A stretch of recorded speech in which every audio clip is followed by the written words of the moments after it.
ગુજરાતના રાજકારણમાં આજે એક વધુ મુદ્દો ચર્ચાના કેન્દ્રમાં આવ્યો છે। આમ આદમી પાર્ટીના નેતા અને આદિવાસી ચહેરા તરીકે જાણીતા ધારાસભ્ય ચૈતર વસાવાએ પ્રેસ કોન્ફરન્સ કરીને રાજ્ય સરકાર સામે ગંભીર આક્ષેપ કર્યા છે। ગુજરાત વિધાનસભામાં બજેટ રજૂ થયા બાદ ચર્ચાના બીજા દિવસે મંત્રીઓની ગેરહાજરી મુદ્દે તેમણે સવાલ ઊભા કર્યા હતા। આવો વિગતે વાત કરીએ સમગ્ર મામલા વિશે આ અહેવાલમાં। નમસ્કાર, હું ચિરાગ વર્ષાબેન, આપ જોઈ રહ્યા છો સ્વમાન। આજે ગુજરાત વિધાનસભામાં પ્રેસ કોન્ફરન્સ દરમિયાન ચૈતર વસાવાએ જણાવ્યું હતું કે બજેટ ચર્ચા જેવા મહત્વના દિવસે કેટલાક મંત્રીઓ ગૃહમાં હાજર રહ્યા નહોતા। તેમણે આ બાબતને બેજવાબદારી ગણાવી હતી। સાથે ડેડિયાપાડા ખાતે યોજાયેલી ભાજપની રેલીનો ઉલ્લેખ કરીને તેમણે કહ્યું કે રાજ્યમાં ધોરણ 10 અને 12ની બોર્ડની પરીક્ષાઓ ચાલી રહી હોવા છતાં મોટી રેલી યોજવામાં આવી, જે યોગ્ય છે કે નહીં તે પ્રશ્ન છે। તેમણે નર્મદા જિલ્લામાં કુપોષણ, સ્થાનિક વિકાસના કામો અને આદિજાતિ વિસ્તારના પ્રશ્નો અંગે પણ મુદ્દાઓ ઉઠાવ્યા હતા। ચૈતર વસાવાએ જણાવ્યું કે સ્થાનિક સ્તરે રસ્તા અને મૂળભૂત સુવિધાઓના પ્રશ્નો હજુ યથાવત છે। તેમના નિવેદન બાદ રાજકીય વર્તુળોમાં ચર્ચા શરૂ થઈ છે। જુઓ ચૈતર વસાવા શું બોલ્યા। આજે ગુજરાત વિધાનસભામાં નાણાકીય વર્ષ 2026-27નું જે અંદાજપત્ર રજૂ થયું છે એ બજેટ પર ચર્ચા કરવાનો આજે બીજો દિવસ છે। ગુજરાતની જનતાના પ્રશ્નોની ચર્ચા કરવાનો આજે ખૂબ મહત્વનો ગૃહનો દિવસ છે। એ જ પ્રકારે 10મા ધોરણ અને 11મા ધોરણની આજેથી બોર્ડની પરીક્ષાઓ ચાલુ થઈ રહેલી છે। ત્યારે આપણા રાજ્યના નાયબ મુખ્યમંત્રી શ્રી, આદિજાતિ મંત્રી શ્રી, રાજ્ય કક્ષાના મંત્રી શ્રી અને ભારતીય જનતા પાર્ટીના સાંસદો અને ધારાસભ્યએ ડેડિયાપાડામાં બોર્ડની પરીક્ષા આપતા કેન્દ્રોની બાજુમાંથી જ સુપરસ્ટાર બેન્ડ બોલાવીને ખૂબ મોટો વરઘોડો કાઢ્યો છે।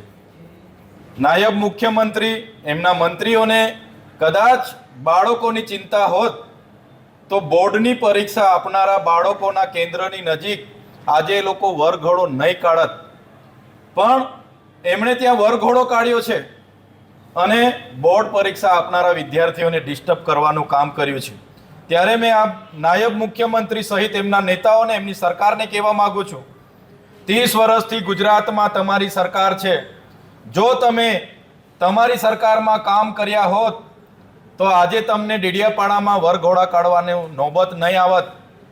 આજે ડેડિયાપાડામાં માન્ય નરેન્દ્રભાઈ મોદી સાહેબ આવ્યા નવેમ્બરમાં, અને એની પછી તરત તમને વરઘોડા કાઢવાની શું જરૂર પડી છે? આજે ગૃહનો દિવસ છે, મહત્વનો દિવસ છે, છતાં જ આદિજાતિ વિસ્તારના એ મંત્રી હોય, આદિજાતિ મંત્રી, રાજ્ય કક્ષાના મંત્રી, એમના ધારાસભ્ય બધા જ ત્યાં છે અને ચૈતર વસાવા વિશે ટીકા ટિપ્પણીઓ કરે છે, ભાષણો કરે છે। જે મનસુખભાઈ વસાવાની તારીફ નાયબ મુખ્યમંત્રીએ કરી હમણાં ભાષણમાં, ત્યારે મંત્રીશ્રીને હું યાદ અપાવું, આ તમારા સાંસદ 60 ટર્મથી સાંસદ છે, એમના પોતાના ગામમાં જવા માટેનો રસ્તો બનાવી નથી શક્યા। એમના ગામ જૂના રાજના રસ્તા માટે મારે ત્યાંથી પદયાત્રા કરવી પડી, સન્માન્ય ગૃહમાં પણ એ મુદ્દો લાવવો પડ્યો। આ તમારા સાંસદને પહેલા કહો કે પહેલા એમના ગામનો રસ્તો બનાવે। જે ગણપત વસાવાની તમે વાત કરો છો, એ ગણપત વસાવા જ્યારે આદિજાતિ મંત્રી હતા ત્યારે જ આદિજાતિઓના ખોટા પ્રમાણપત્ર એમણે મેળાવડા કરીને બિન આદિવાસીઓને આપ્યા છે, જેના કારણે આજે નોકરી હોય કે રાજકીય અનામત પર આદિવાસીના અધિકારો જ્યાં હોય છે એનો કોટા હોય છે। બિન આદિવાસી લાખો લોકો આજે નોકરીઓમાં જોડાઈ ગયા, આજે શિક્ષણમાં જોડાઈ ગયા, આજે ચૂંટણીઓ પણ બિન આદિવાસી લોકો રિઝર્વ બેઠકો પરથી લડે છે। માનનીય મુખ્યમંત્રી, નાયબ મુખ્યમંત્રીને હું કહેવા માંગુ છું, હમણાં થોડા દિવસ પહેલા સન્માન્ય ગૃહમાંથી એવો મને જવાબ આપ્યો કે નર્મદા જિલ્લામાં 11,253 બાળકો કુપોષણથી પીડાય છે। એની નિવારણની વાત તમે કેમ નથી કરતા?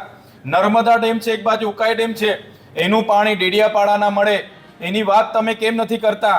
અમારા ડેડિયાપાડા અને નર્મદા જિલ્લામાં 5,630 ખેડૂતોની જંગલ જમીનોના સનતો પેન્ડિંગ છે, એને આપવાની વાત તમે તે કેમ તમારી ભાષણમાં નહીં કરી? ત્યાં મનરેગામાં ખૂબ મોટું કૌભાંડ થયું અને લોકોને રોજગારી છેલ્લા 2 વર્ષથી નથી મળી।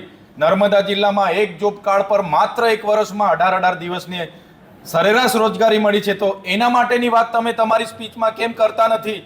હમણાં સન્માન્ય ગૃહમાં 3 દિવસ પહેલા મને જવાબ મળ્યો કે નર્મદા જિલ્લામાં 149 શિક્ષકોની ઘટ છે। નર્મદા જિલ્લામાં 145 શાળાઓ એક શિક્ષકથી ચાલે છે। એની વાત તમે તમારા સ્પીચમાં કેમ નથી કરતા? મારે માનનીય નાયબ મુખ્યમંત્રી શ્રીને પૂછવું છે કે જે પણ તમારી સાથેના લોકોએ કૌભાંડો કર્યા છે, બુટલેગરો છે, ધંધા સાથે જોડાયેલા છે, એમને અટકાવવા માટેની તમારી સ્પીચમાં કેમ તમે ભાષણ નથી કરતા? નર્મદા જિલ્લામાં સ્ટેચ્યુ ઓફ યુનિટીમાં જે 6 ગામોના લોકોની જમીનો ગઈ, આજ દિન સુધી વળતર નથી મળ્યું. કરજણમાં જે લોકોની જમીનો ગઈ, વળતર નથી મળ્યું. ઉકાઈના ડેમમાં જે લોકોની જમીનો ગઈ, એમને વળતર નથી મળ્યું. તો તમારી સરકાર 30 વર્ષથી છે, તો કેમ તમે વળતર નથી આપ્યું?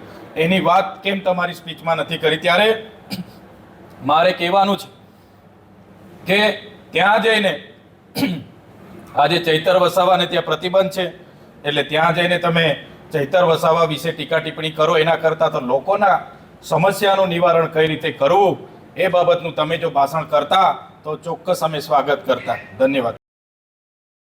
પ્રેસ કોન્ફરન્સ દરમિયાન ચૈતર વસાવાએ સરકાર પાસેથી આ મુદ્દાઓ પર સ્પષ્ટતા કરવાની માંગણી કરી હતી. હવે જોવાનું રહ્યું કે રાજ્ય સરકાર અથવા સંબંધિત મંત્રીઓ તરફથી આક્ષેપો પર શું પ્રતિક્રિયા આપવામાં આવે છે. આ મામલે તમારું શું મંતવ્ય છે અમને કમેન્ટ કરીને જણાવો અને આવા જ વિગતવાર અહેવાલ માટે સ્વમાનને લાઇક, શેર અને સબસ્ક્રાઇબ કરવાનું ભૂલતા નહીં. નમસ્કાર.